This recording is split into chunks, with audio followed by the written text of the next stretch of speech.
dans des territoires à la vie sauvage. L'île Nouvelle est une terre unique au cœur de l'estuaire de la Gironde.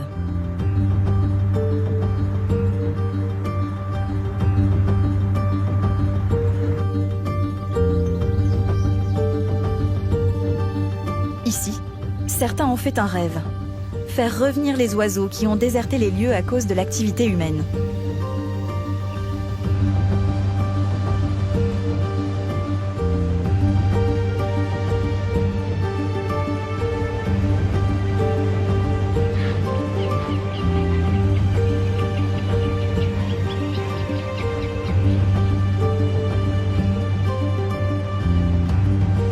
En fait, l'île Nouvelle, c'est la réunion de deux îles, l'île Bouchot au nord et l'île Sampin au sud.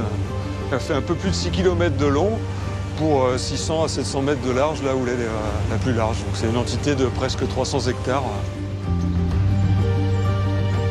Dans cette immense étendue, l'eau est en lien permanent avec l'île, s'engouffrant dans les terres, forçant parfois ses fragiles contours, comme lors de catastrophes climatiques historiques. Alors là, c'est les digues en fait, de l'île qui ont cédé en 2010 avec la tempête Xynthia. Donc c'est des digues qu'on avait déjà arrêté d'entretenir parce que notre objectif, nous, c'était de reconnecter donc l'île à son environnement immédiat, à savoir l'estuaire, et recréer en fait des milieux qui sont inondés au gré des marées et au gré des coefficients de marée. Poursuivant sa course lisse dans les terres profondes, la brèche a modifié la physionomie de l'île. L'eau, en pénétrant et en venant inonder tous ces terrains, a permis le développement d'une végétation typique. Assez rapidement, on a vu ces roseaux se mettre en place, d'autres espèces qui sont adaptées à ces conditions particulières d'inondation temporaire liées à la marée. Il faut savoir qu'avant, on est passé d'une friche agricole où en termes de biodiversité, on était quasiment proche de zéro, à aujourd'hui des habitats quand même très intéressants et très porteurs en termes de biodiversité.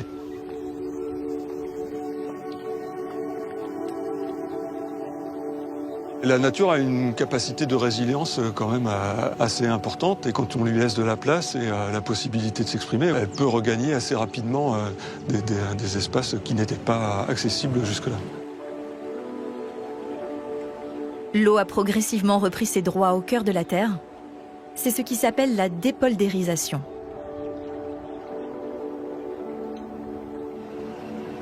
On est sur un terrain assez intéressant en termes d'expérimentation puisqu'on peut observer comment la nature se comporte suite à cette dépoldérisation. Et dans un contexte de réchauffement climatique où on doit s'adapter à une future élévation du niveau de la mer, on peut avoir des données qui seront après reproductibles ailleurs. Et on a un retour d'expérience sur comment s'est comportée la nature suite à cette dépoldérisation qui est assez intéressant. L'île a été habitée jusqu'en 1970, avant d'être rendue à la nature. Son histoire humaine a laissé des traces dans un village aujourd'hui abandonné. Autour de la rue centrale, les souvenirs s'effacent lentement au profit de paysages immenses, gommant les limites entre le passé agricole et la terre sauvage, laissant la place aux insectes, aux poissons, aux oiseaux.